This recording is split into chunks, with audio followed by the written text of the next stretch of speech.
What up? Welcome back to another edition of JCM Fix. Today I have the pleasure of showing you how to once and for all fix your Pitman arm on this 1992 Toyota Century. Yes, this is the VG40 first generation Century, and I could not pass inspection here in my state. The reason why is because once they lifted it up and they had the tire on, all they did was just go side to side, and they saw that there was a lot of movement right here in the Pitman arm. And as you see, the Pitman arm here has a ball joint, and this ball joint is pretty much short. And so, as you know, here on this channel, we cannot deal with that. We need to get this car inspected. We need to get it back on the road so we can drive in style. All right, guys, so let me show you all the tools I'm going to use. I'm going to get right to it. This fix is very easy, but as you know, the Pitman arm is discontinued all online, everywhere, even in Japan. So all I can do is just try to refurbish it. And so what I'm going to do to remedy that issue is I'm going to use some 3M590 polyurethane. So this polyurethane here is glass adhesive sealant that you would normally use to install your windshield whenever you get a new one if it broke. So with this, what I'm going to do is take off the Pitman arm and then cut it open. And then after I cut it open, I'm going to go ahead and take out all the gunk and all the broken pieces inside, clean it up real good, and then put this polyurethane in there without pretty much having to disassemble the ball joint. And so after about a good day or two, I'll let it sit so this way it can cure, and after it cures, I'll make sure to just go ahead and cap it off with a M14 bolt. Okay, so with this bolt, it'll pretty much keep dust and dirt from getting into that open spot. All right, so here are all the tools. Here I have myself a torque wrench, and I have a breaker bar. You're definitely going to need that breaker bar. And you're also going to need some lubricant. If you have PB Blaster or if you have any WD-40, all that would be great. You're going to need to get yourself an adjustable heavy duty Pitman arm pullers, and so this will definitely help you remove that Pitman arm after you release the ball joint portion. And I also have myself a ratcheting wrench just in case. Need a nose pliers to remove the cotter pin, flathead screwdriver if I need it, and the next big thing is axle nut sockets. Okay, the biggest one you'll be using is a 32. If you can't find it in your tool set, what you're going to need is to get yourself a 32mm from your local auto parts store. You can rent them, so that's what I did here, so I wouldn't have to beat up on my own. So yeah, it's a smart thing to do. And so other than that, I'll definitely be using other sockets within this set. And so here is the EP Auto 1/2-inch drive metric shallow impact socket set, 14 in all. I got it from Amazon, so definitely I will leave a link below for all the things you see here or its variants. And also I have a ball joint remover. This is just for backup.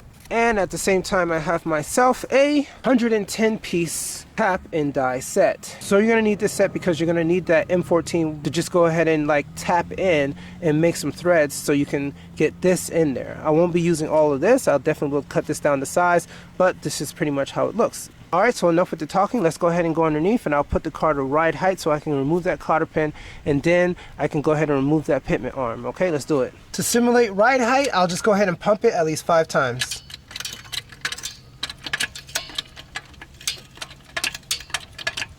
That should be good enough. So here, as you can see, this is our Pitman arm right here. I've already put lubricant all over it, so that's why it's all oily. So now let's go ahead and remove this cotter pin. And so this is why you need a regular flathead screwdriver first. Now with that pried loose, we can go ahead and use our needle nose.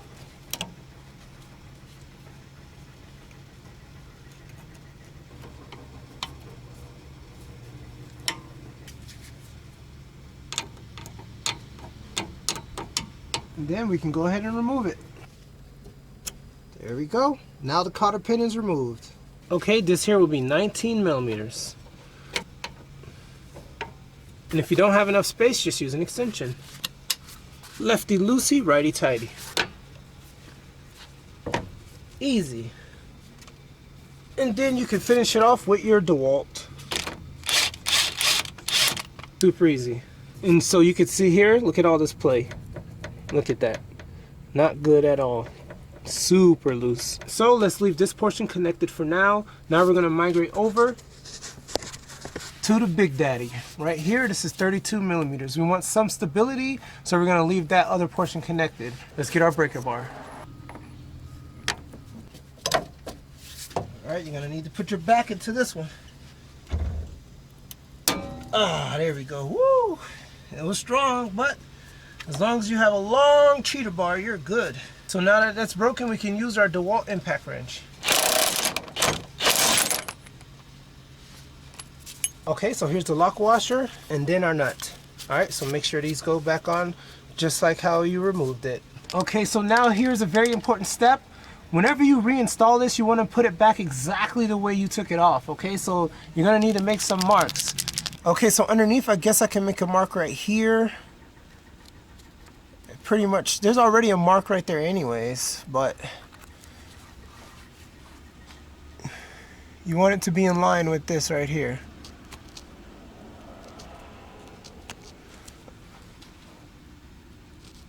You can make it even longer. Okay, so there's a mark there. You want it in line. And you could also do it at the top.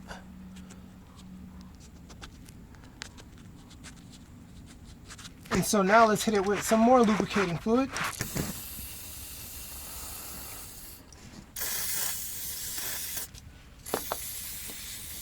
So now let's get our OEM part number 27170 adjustable heavy duty Pitman arm puller, and let's get to work. Tight fit, but it might be a little off center. Okay, so that's the best position I could do right now. So this is a hard pull, so you don't want to beat up on your threads right there. So that was a bad decision on my part, so just make sure you don't beat up on it like I did. Alright, I switched up on you guys. I went back to Advanced Auto Parts and I got myself a regular Pitman arm puller. And with this regular Pitman arm puller, it's better than the one that I was using because the other one moves too much. Sometimes the flexing is good, but sometimes it's bad. We needed a standard Pitman arm puller so that it could stay flush and that it could provide enough force to remove it, and it did. And as you can see, it didn't score it up at all. It went straight into that hole, so I should have used this from the beginning. And yes, I had to use my impact drill. So just because it looks all small, don't count this out. This is actually really, really good. This is 19 millimeters. That's what I used right there, and it belongs right there. So now I know in the future, just get myself my own set with something exactly like this, because this is what's gonna work. So this was built by Powerbuilt. So thank you, Advanced Auto Parts. It worked out. So I will return this and get my $144 back. Since I have this set, let's go ahead and use their tie rod end lifter. Once again, I have my own, but since I already have theirs, I'll use theirs. Easy. So as you see, my Pitman arm is now halfway disassembled. The splines are fine inside, but I need to remove the ball joint. I could just hammer it, but I'm going to reuse this entire thing, so I don't want to injure it in any way. So let's not injure this boot because it looks like it's in good condition. But if I do injure it, I'll definitely replace it with another one that I have. All right, that should be good enough right there. It's all bent from the previous person, but whatever, we'll get it to work. Okay, 19 millimeters as well.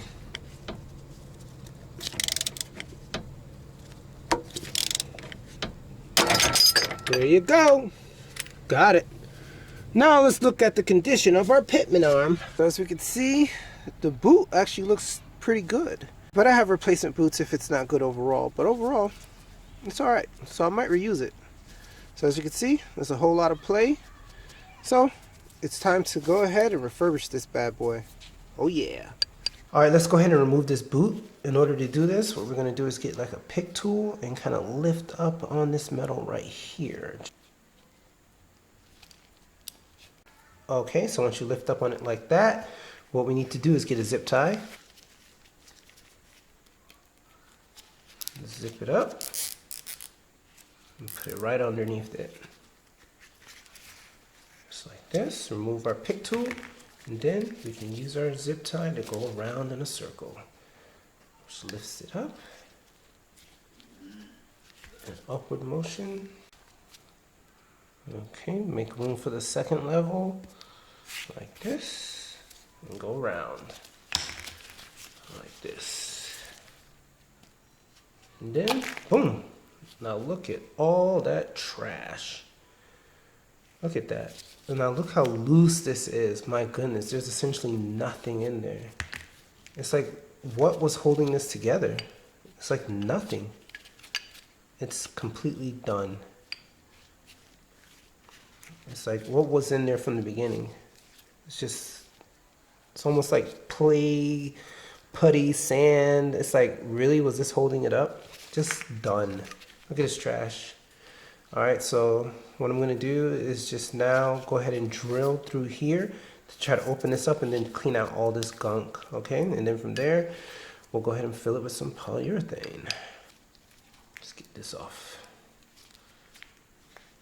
Man, oh man, this is what was holding it. No wonder everyone's having problems with their Centuries.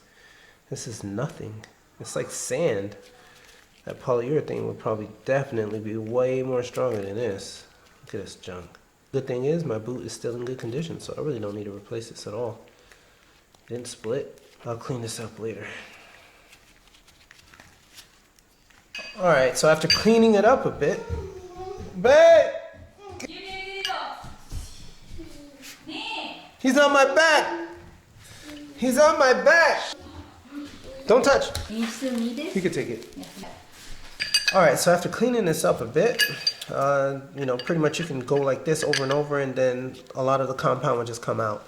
It was just pretty much mush. So now I have my M14 by 2mm threads. So the way you can verify that is by putting it in this hole right here and turning it right, and you'll see it'll go down without a problem. You see that? So this is 14 by 2mm, okay? So that's what I'll be using here. I'm sure you can use an M16 as well, but M14 seems to be perfect for my application right here, okay? So it's fine. If you want to go a little larger, you can, but I'm going with M14. And so here are my M14 by 2mm right here. So just use whichever one that applies to your bolt, okay? After I drill a hole through here, and then I'll follow it up with this to make nice threads so this can go in super easy. So we're going to start off at the smallest drill bit, and then after we make a small incision hole, then we'll eventually work ourselves up. This is really hard metal, so it's going to take a while. And if it's taking too long, you could also use some Tap Magic Pro Tap cutting fluid. That way it can soften up the metal just a little bit so you can get all the way deep in there without a problem. Yeah. Dab this on there just like this. Do. Good to go. Alright, so I end up going one step above the 7/16. I'll go ahead and put that on the screen which size this is because it's worn away right here. But one step above 7/16 is what allowed me to get to the M14 range, okay? So as you can see, it goes through perfectly fine. And now I'm able to twist this in. You see that? But obviously it's not threaded yet, so now it's time to do our tap and die. And I went ahead and used this right here, so it's going to say M6 to M20. Once again, this is M14. And then from here, you'll just go ahead and slowly turn until you get some nice threads. So let's use some fluid, cutting fluid, and just get it all up in there just like that. It's okay. And then from here, we're just going to go straight in and then turn in a clockwise fashion. So just make sure it doesn't score the ball. And even if it doesn't create perfect threads, it's okay because as long as the bolt is tight enough, you're pretty much good to go. Your bolt will create the threads as well once it's in there. And overall, you may never even take this off because the polyurethane should last for a long time. So there you go. That should be it. So let's go ahead and go counterclockwise and see. As you can see, it's pretty thin, so there's not really much thread to go into it. This probably will only be 1 or 2 threads. Another thing you could do is sacrifice one of these bolts and drill it in with an impact, and this way you can provide some spirals in there as well. So either way, both methods will work. This here is 22mm. So with your impact, you see, it's in there and it's not bothering it. So just go until it creates some spirals and then release it. See that? So what I'm going to do is I'm going to cut it. I'm going to cut it like right here, only leave like probably like 2mm of thread. And then that's it. Now let's back off of it. See? And now we're threaded. Good to go. So now it's time to go get a rag and some Q-tips and clean all this up, all this gunk from before and any metal shavings. And then after we clean up, we can put some polyurethane in there. So here I'll just get some water, a little soap, and then just have at it. Just get as much gunk out of here as you can. You see that? Super amount of gunk. It's going to take a while, but you'll get it out eventually. you know, it makes me wonder, what did Toyota think? This was the Century. This is their highest, most expensive car at the time, and then you put some compound in there that would definitely not even last. You know, I feel for all the different Century owners who are having this exact same problem. You know, because even when I first got this car, I was like, yo, the steering is super loose. And it took me to watching super amount of videos, and other people was like, yeah, the steering is loose. So I thought it was normal, but now I see it's not really normal. It's just the compound used is super, super whack. It's so light. As you see, it came out like dust. And look how heavy this car is. It's 4,570 pounds gross. And you think this would withstand all that weight and the steering pressure? Nah, not at all. I don't know what they were thinking. And then towards the end of everything, it's discontinued. So it's one thing if you allowed it to be sold and then people could still fix it, but you discontinued it, and that sucks. So now I hope this fix helps everyone out. You don't need so many tools. You can go to your Advanced Auto Parts or your AutoZone to try to get all the tools that I pretty much borrowed as well, and then go from there.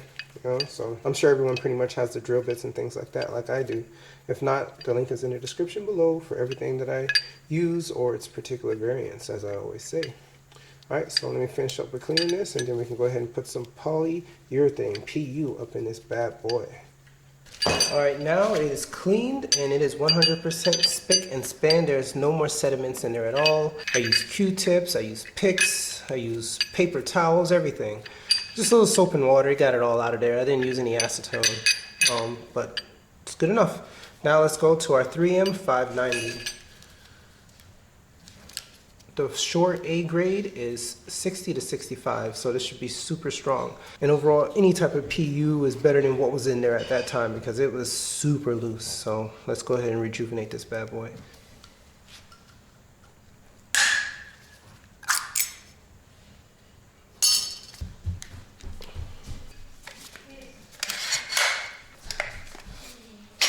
Let's get to pumping. The good thing about having at least M14 is this can fit in there without a problem. I'm going to fill it up.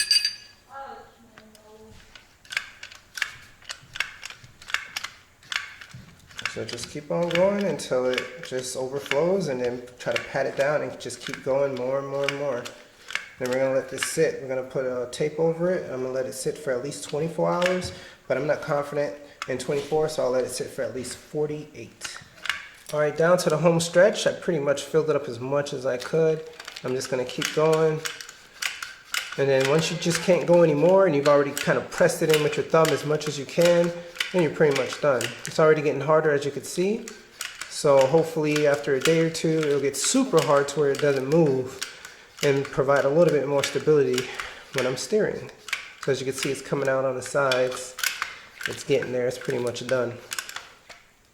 So what I do is just get my hand like this and just kind of stick it in there and press it in just like this. It's a messy job, but it is what it is. It's better than having to send this to New Zealand or Australia just to get one of those guys to refurbish it for you. It's a lot better already.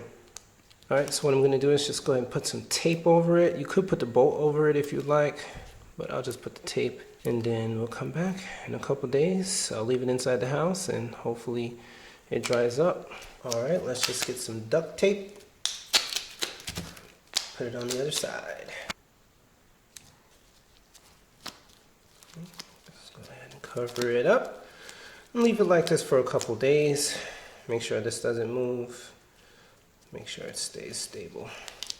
You see that? You can tell I pretty much filled it up because it's already coming out from the seams over here. So that's as much as I can go. It's coming out on the sides right there. That's it. Now it's time to get our multi-tool and our multi-tool accessory cutter to go ahead and cut this bolt down to size. Once again, I'm only going to leave about 2 or 3 lines of threads because I don't want it to go too far into the housing of the Pitman Arm ball joint. Okay, so I don't want it to be rubbing against the ball, so that's probably why I'll just stop it like right around here. I think this 87mm wood / metal cutter will do the job.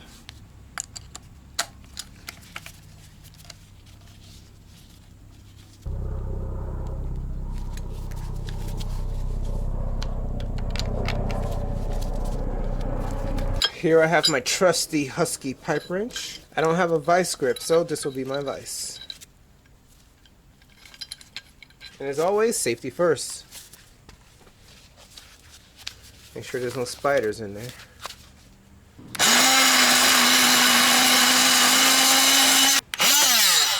Alright, there we go. That's pretty much it. Just a couple of spirals. Alright, so I'll just smooth this out. Okay, I smoothed it out. And that should be good. So this should be good for at least 1 or 2 turns. Once again, it doesn't need to go deep inside. All I need to do is just cap it off. That's it. So once I get it in there, just turn it 1 or 2 times. And that's it. This should be good. Alright, let's go ahead and do it. Okay, let's look at our creation. It's been 3 full days and by now it should be perfectly dry. Let's remove the tape. Yeah, sticky. Next time I'll remember not to use this type of tape. But look at that. It's pretty solid. And now let's look at the movement. Wow, super, super tough. And that's what I want. You know, maybe too tough. Maybe it's more tough than it originally was. But obviously, when it gets on this heavy Toyota Century, it's going to release over time. So I call this a win. It's not moving now, but I'm sure it will once I torque everything down and start to driving. So we'll see. Okay, so from here, what we're going to do is thread our bolt in there, but I don't want to cause any issues with this, so I'll use a donor bolt for now. So what I'm going to do is just kind of press into it so I can, you know, have that space to where I can get this in there. So now looking at this now, looking back at it, hindsight's 20/20, I think I should have screwed it in while it was still wet. And this way the PU would have dried with the threads inside. So now I need to dig around it if I can.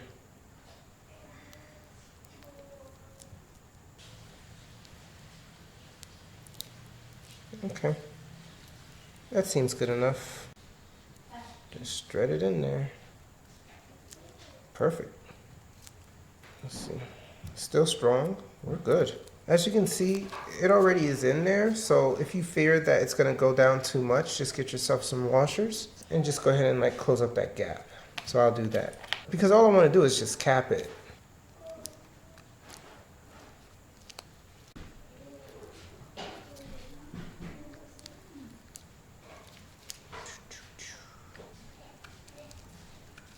And then from here, I'll make sure it's on tight. Good. Doesn't need to be on too tight. Just need to get it on there so nothing can go in there at all. Right? So what do you think? Strong, not moving, still somewhat flexible because it's PU. So before we install it into the car, let's go ahead and get some grease in there. I have my Lubramatic lever grease gun. So let's go ahead and put some just right on the top. And I know most likely it's supposed to be within the ball joint, but I didn't want to mess up the polyurethane. I just wanted it to be by itself. So I'm not sure how much this helps, but in the end, I am greasing it. So eventually when it does move side to side, around and around, then maybe some of this grease will get down there. Let's go ahead and put on our boot so everything is in working order.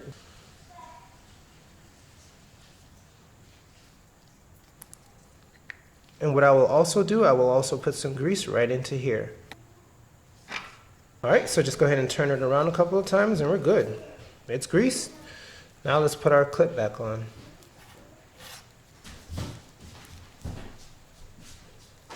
Okay, so just kind of bring it down just like this, pull it down, and then just go ring around the rosy.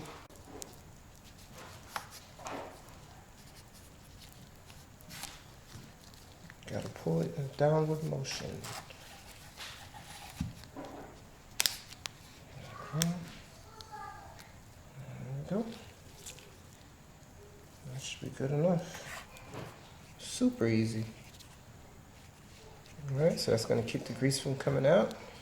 You know, it kind of makes me wonder because when I cleaned it up, there was really no grease in there anyways. It was just a bunch of gunk. But either way, traditionally we put grease in ball joints, and so I'll just do it just to follow the normal order. But we're good. Let's go ahead and clean this up and then reinstall it. Okay, now back underneath the car, let's go ahead and install the spline nut first. This will be a 32mm socket.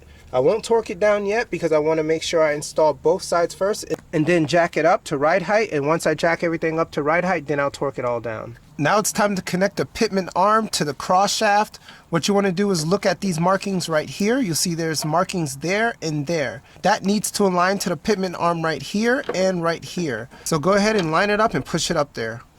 That looks about perfect. Now push it up. And now connect the ball joint to its opening here.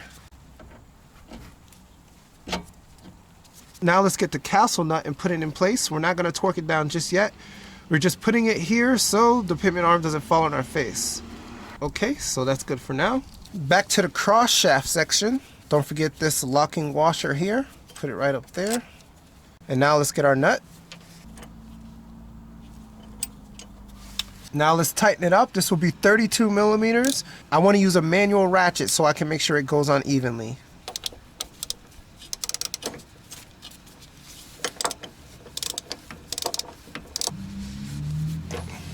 Now that both of the bolts are set, now let's go ahead and jack the car up to ride height so we can go ahead and torque it down. 3, 4, 5. The cross shaft to Pitman arm torque setting is 130.19 foot-pounds.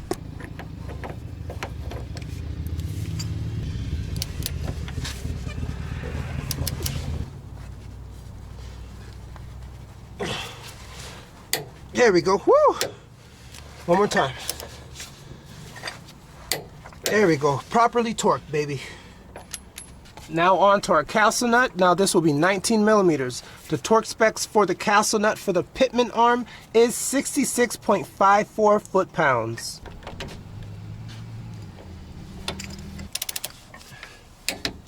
And keep in mind this has to be lined up. So if you have to go a little bit more just to line it up, then that's fine. So currently right now the hole lines up perfectly, so this way we can go ahead and put our cotter pin in there, so no need to go any further. Now let's get a hammer and pound it the rest of the way in. Now let's go to the other side and fold it down. And if you want, you can get the hammer to lightly pound this part up.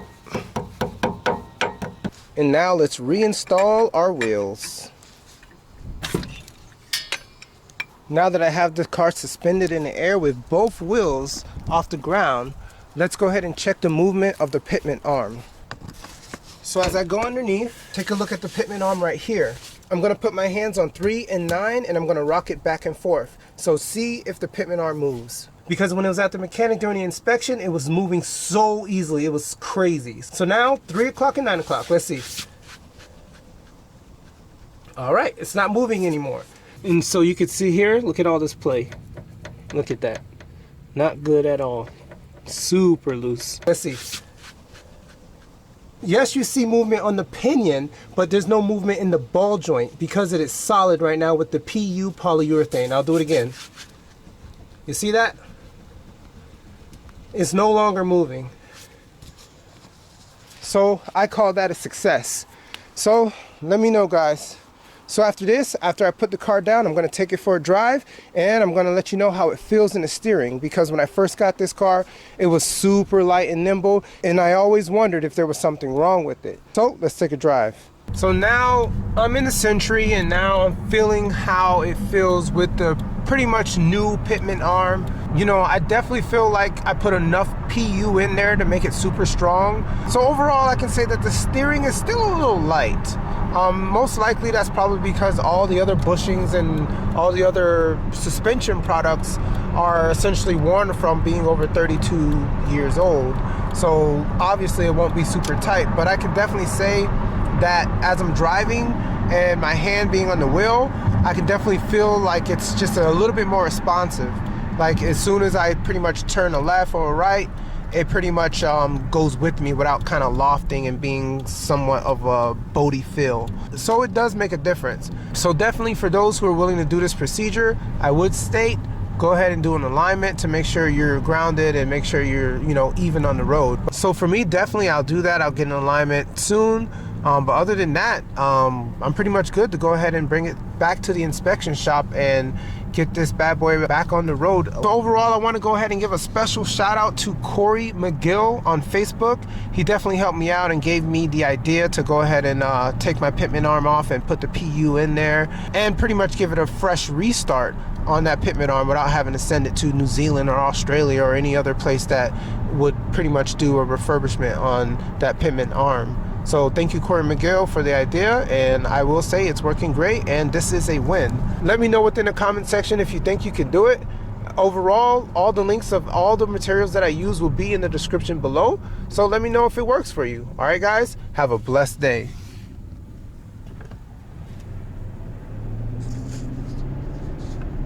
Bonus. And for those curious minds, your boy passed. Yes, everything that I did worked, and I got my 2-year registration. Oh yeah, top of the line. So I passed my inspection and I'm good to go for another 2 years out here in the great mountain state. All right, guys, have a blessed day. Oh yeah, top of the line. Now let's get a hammer.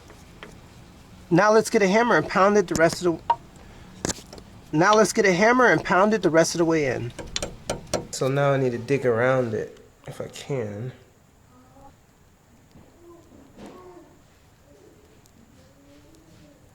Ow!